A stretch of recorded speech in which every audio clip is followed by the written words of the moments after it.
Welcome once again, boys and girls. So happy you're here to join me for Aunt Debbie's Sabbath School.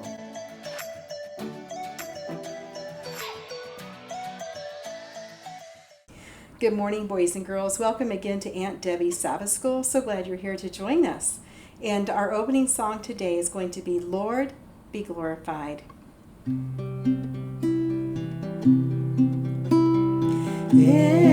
my life, Lord, be glorified, be glorified. In my life, Lord, be glorified today. Can you sing it with us?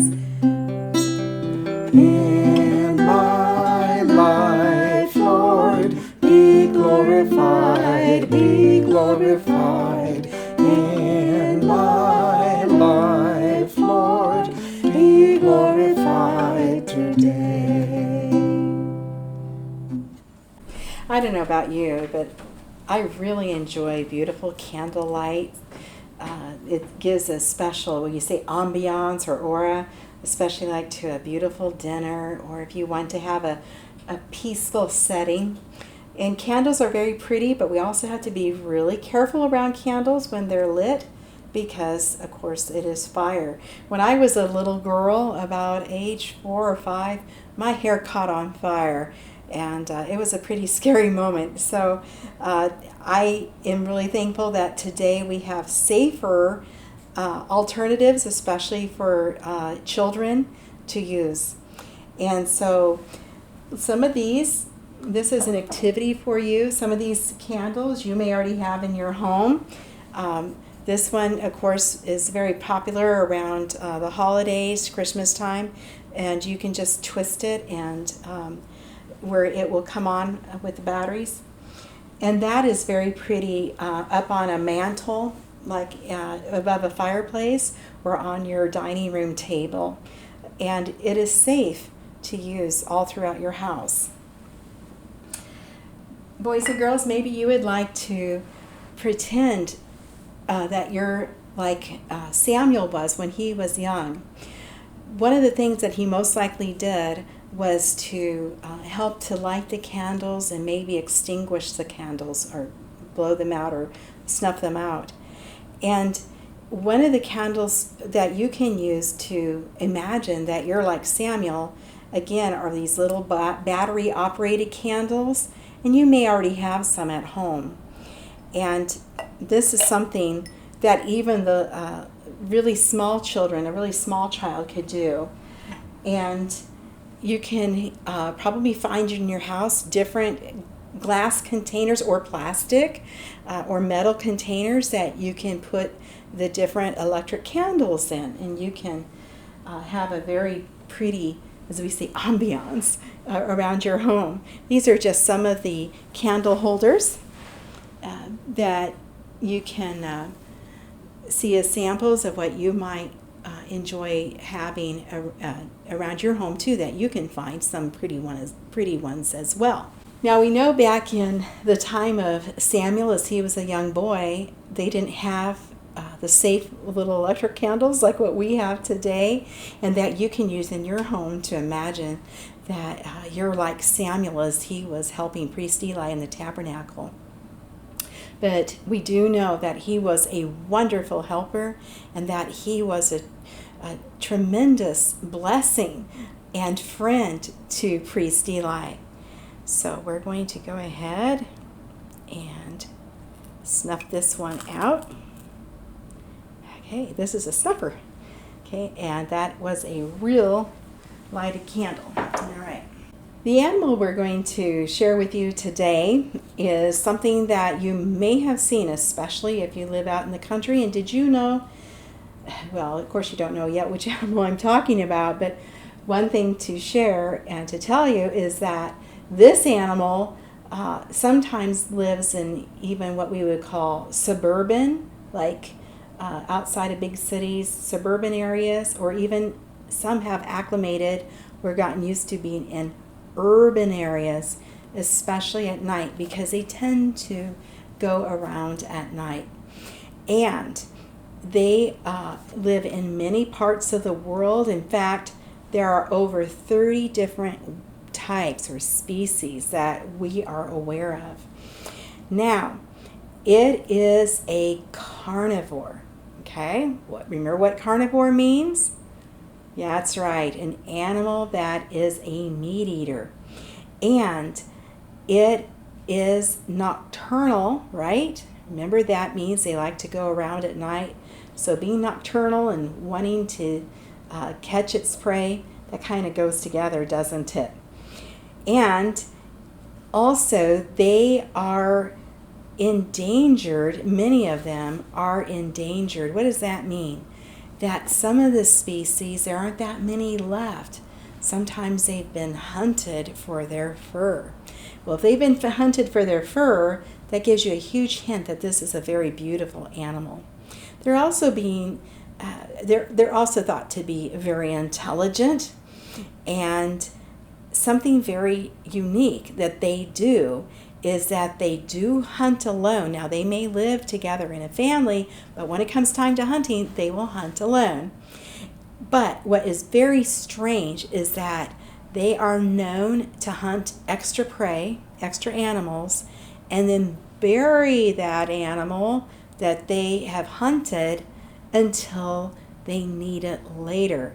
So they're just kind of making the earth their pantry where they're storing food for later. That is really unique with this animal. Also, the dads are called a Reynard. Isn't that interesting? A Reynard. And the mothers are called Vixen. Okay, for those of you who know what those kinds of animals are, you've already guessed what this is. And these are very, very beautiful animals. They aren't very big, but they are very, very pretty. And they can run up to 25 miles per hour. So they're pretty quick. Now, they do have some enemies. Okay, that's the sad side, but what kind of animal likes to eat this one? The wolf and the cougar, those are some of the ones that do like to prey on them. But what is this animal's favorite food? Rodents, okay? Things like squirrel, mice, rats, those kinds of animals. They love to eat those things. Rabbits probably, and they are very good hunters.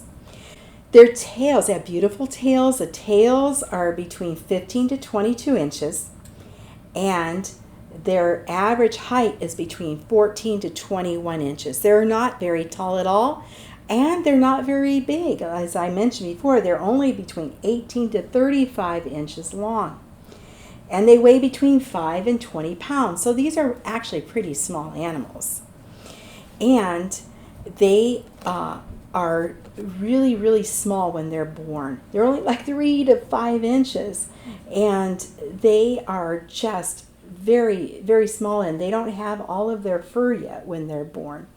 And their fur is just really, really fine, and they can't even see at birth either. And not until they're around 3 to 4 weeks can they begin to see, when their eyes open. And how long do these animals live? They live in the wild right around 8 to 12 years. What kind of animal am I talking about? In fact, this animal is mentioned a lot in the Bible. And Samson, if you remember the story about Samson, he caught a lot of these one time. In fact, one time there's a story about him catching 300 of these animals in the book of Judges. Also, the Song of Solomon, it says, catch the, what for us? The foxes. That's right. There are a lot of verses in the Bible about the foxes. Okay, the one I'm going to show you is the red fox, and it is beautiful. Have you ever heard of sly as a fox? They are very, very smart and very cunning. Okay, let's show you this example right over here at the other camera. Okay. Do you see this model here of the red fox? See the white tip tail, and then the tail gets black as it goes up towards its beautiful red coat. And again, there are over 30 different types of foxes, but this is the red fox. And Sadly, many people have hunted these because of their beautiful, beautiful fur. That is the red fox. Have you ever seen anyone knit something or crochet? Okay, this is a crochet hook right here. And this is really thick yarn. And you can make like blankets, you can make hot pads to put dishes on, you can make scarves, and this is very, like I say, very thick yarn, so this you might want to make an afghan or a blanket out of. And is this something that you can do within just a minute or two? No. It takes time to make things by hand. It takes a patience, but it's also a very enjoyable activity to do. Maybe you've seen someone use a sewing machine and to sew a piece of clothing. But back in the day of Samuel, there was someone very special who would make him an outfit just for him, for his size, every year. Do you remember who that was? That's right, his mother Hannah. And let me tell you, I believe that when she made his piece of clothing, that there was a lot of love that went into that. And back then, there was no electricity. She did not have a sewing machine. Everything would have to be made by hand. Maybe she had a loom to weave the fabric. And it would have been a very, very tedious, time-consuming job. But she loved doing things for her beloved Samuel, who was serving God, remember? He had just been brought to the tabernacle in Shiloh. We talked about that last week, to serve God and to help priest Eli. Let's go ahead and start another story about Samuel. When Samuel was left there at the tabernacle to help priest Eli, he was still really young. He was big enough, though, to be a help to priest Eli. He could go around and maybe help to blow out the candles, or help to maybe pour some oil in the lamps. There were different things that he could do as he was able. But every year, his mom would be preparing a special new outfit for him. And when she and Elkanah, her husband, and the rest of the family, when they came to worship in Shiloh at the tabernacle, she would have a special gift. Mother Hannah would have a special gift for her precious son who was serving the Lord in the tabernacle, Samuel. And she would give him an outfit that was bigger because he kept growing. And then every year she came, that outfit had to be a little bit bigger, because year by year by year, what happened? Just like with you, you grow, right? You can't wear the same clothes that you wore when you were a baby or a toddler or a preschooler. No, you just keep on growing. And she would bring another outfit that she had lovingly made for her son Samuel. And Samuel was such a comfort to priest Eli. He was just a wonderful friend. Even though he was a lot younger than priest Eli, he wasn't too young to be a helper, and he wasn't too young to be a trusted friend.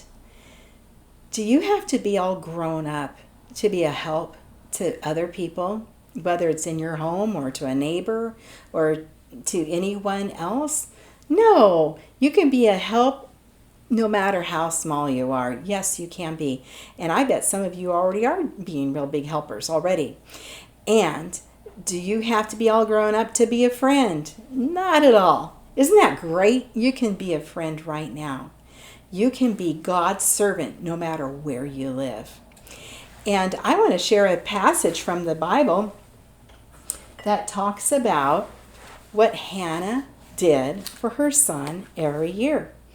And his mother, that means Hannah, this is in the book of 1 Samuel, chapter 2, and it says, and his mother, what was her name? Hannah, that's right, used to make for him a little robe and take it to him each year when she went up with her husband to offer the yearly sacrifice.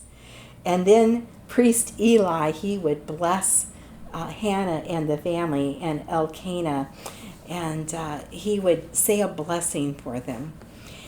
You know, I'm so thankful that you don't have to wait until you're grown up to be God's special friend, to be God's special helper. And you know, it's going to be amazing someday in heaven when we can be up there and we can be helpful to Jesus, not just down here on this earth, but then when we get up to heaven, there's going to be plenty of things for us to do, and it's going to be a lot of fun. We won't get tired. I can't even begin to imagine how great it's going to be. I want to be with you up there. Why don't we go ahead and have prayer now, okay? Dear Jesus, thank you so much for Samuel, and that you gave him the wisdom and strength to be such a great friend and a helper for priest Eli, and to bring you joy, Lord, as he served you in his tabernacle. Lord, wherever we live, may we also be helpers, and may we also be friends to those in need, and may we be loving and kind. Thank you, Jesus. Amen. Thank you so much. Goodbye.